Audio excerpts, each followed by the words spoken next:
Karena aku visum sama mama dan untuk memberikan kesempatan. Hanya Sekali lagi. ini hanya sekali lagi. Karena ini sudah berurusan dengan polisi. Kita sudah lapor ke polisi.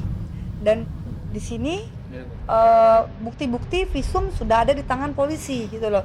Dan kalau memang seorang Rindra dan keluarganya punya itikat baik, kita kasih waktu 3 hari atau 1 minggu untuk melaksanakan itikat baiknya.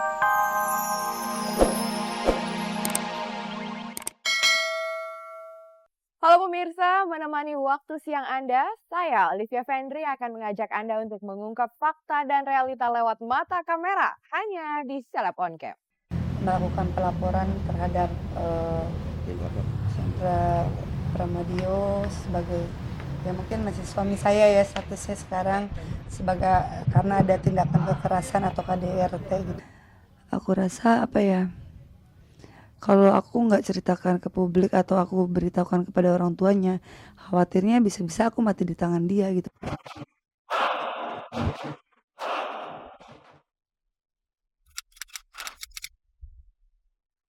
Itulah pengakuan pedangdut Aida Saskia yang merasa telah mengalami tindak kekerasan dalam rumah tangga atau KDRT yang diduga dilakukan oleh Rindra Pramadio, sang suami. Bahkan sebagai bukti jika dirinya mengalami KDRT, di bagian tangan dan matanya terdapat luka lebam.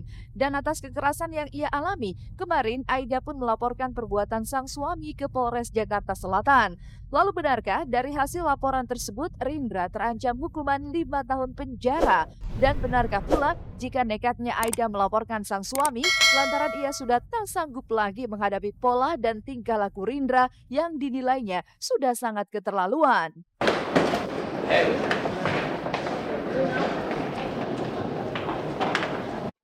Oke, nanti Mas ya. Oke, boleh. Oke, kamera menjamur. Pak, di tengah aja Mbak, berhenti sini Mbak. Ya di sini. Tengah aja, arahin dong, report. Ayo. Melakukan pelaporan terhadap Hendra Pramadio sebagai mungkin masih suami saya ya statusnya sekarang karena ada tindakan kekerasan atau KDRT gitu loh. Makanya sekarang saya bawa pengacara juga. Yang pasti ini kekerasan fisik ya, belum masuk ke kekerasan psikis, masih kekerasan fisik yang dilakukan oleh suami Aida. Ancamannya sendiri? Ancamannya kalau merujuk pada undang-undang KDRT itu 5 tahun. Aku rasa kalau aku nggak ceritakan ke publik atau aku beritahukan kepada orang tuanya, khawatirnya bisa-bisa aku mati di tangan dia gitu. Menjalankan kehidupan aku kan aku gitu loh. Dan kalau tidak seperti ini, mau sampai kapan aku jadi korban? Perjuangan Aida untuk lolos dari jerat KDRT suaminya ini memang tidaklah mudah. Terlebih bukan kali ini saja Rindra diduga melakukan kekerasan terhadap pedangdut satu ini. Lantas seperti apa kronologis penyerangan yang dilakukan oleh Rindra hingga usaha Aida untuk bisa lari dari siksaan yang diterimanya? TKP-nya sih di sini gitu loh, karena ya pertamanya memang aku turun kan starter mobil, emang udah sempet cek di atas, aku turun di sini starter mobil, tiba-tiba dia langsung tutup pagar gitu loh. Akhirnya aku tabrakin mobil aku ke pagar yang ini, tapi nggak apa-apa, mobil aku kan baik-baik aja yang ini. Keluar ke sini coba nabrak itu maksudnya, tapi dia masuk mobil kan, terus aku lari ke sini, lari sampai ke gerbang, tiba-tiba diseret dari sini, diseret sampai ke dalam studio gitu. Di sini ya disiram. Oh, sudah pintu kamar mandi. Iya, dijawab kamar mandi terus langsung disiram sama dia gitu loh. Dikunci. Aku juga gak nyangka tuh kenapa dia bisa kepikiran buat nyiram aku gitu loh. Terus udah di luar nalar banget gitu loh. Terus udah dari sini langsung diseret lagi masuk ke dalam studio gitu loh. Dan aku pikir disiram itu selesai gitu loh. Videonya di sini.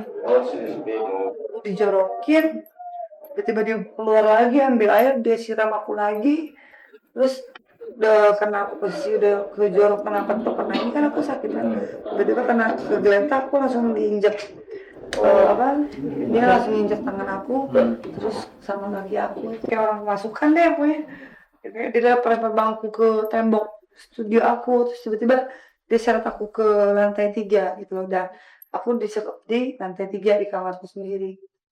Tengah kaki ditarik akhirnya sampai telinga aku berdarah gitu loh.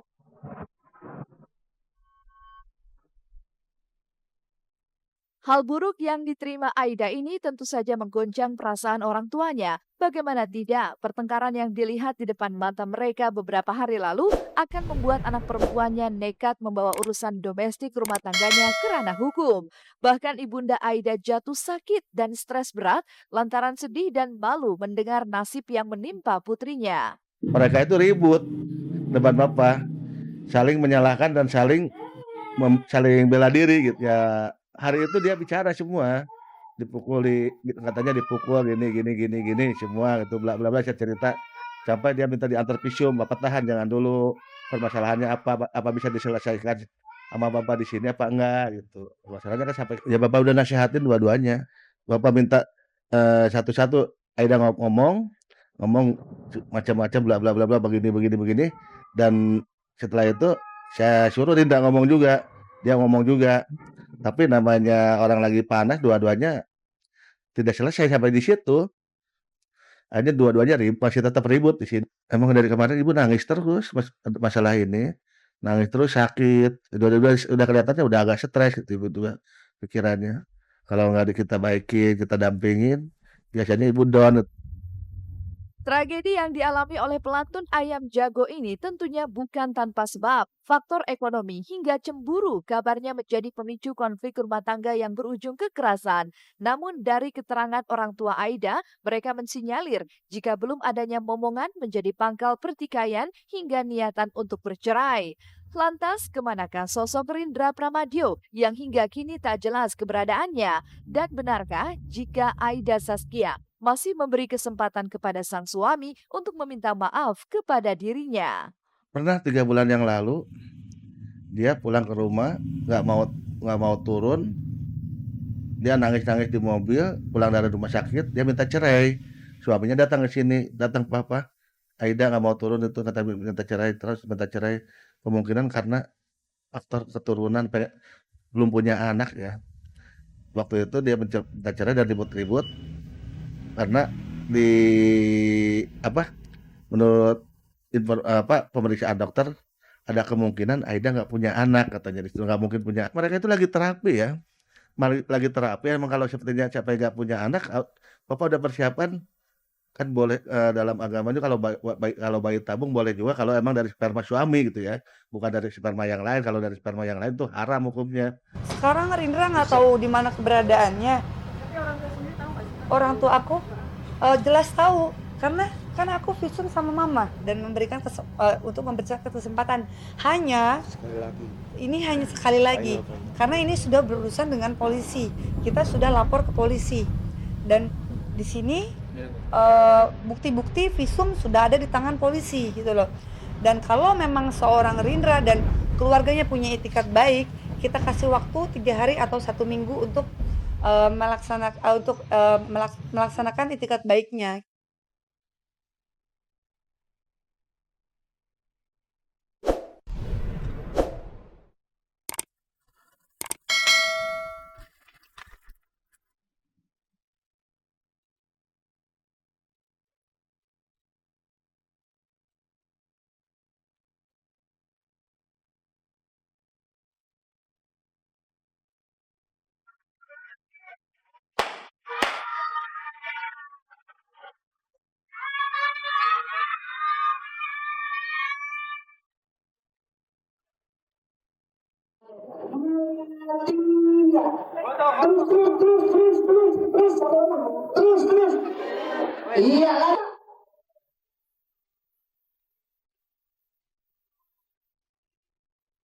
Kebahagiaan Titi Kamal dan Christian Sugiono tak bisa ditutupi lagi, terlebih di acara perayaan ulang tahun buah hatinya Arjuna Zayan Sugiono yang pertama hari Minggu kemarin dan mengusung tema safari. Bahkan tema animal juga menghiasi mulai dari dekorasi panggung, kue ulang tahun, hingga goodie bag yang menjadi cendramata bagi para tamu undangan.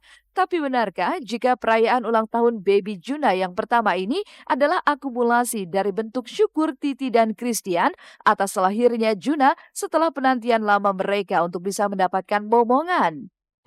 Juna hari ini ulang tahun dan temanya safari. Jadi kayak ada jungle-junglenya juga, ada pohon-pohon, terus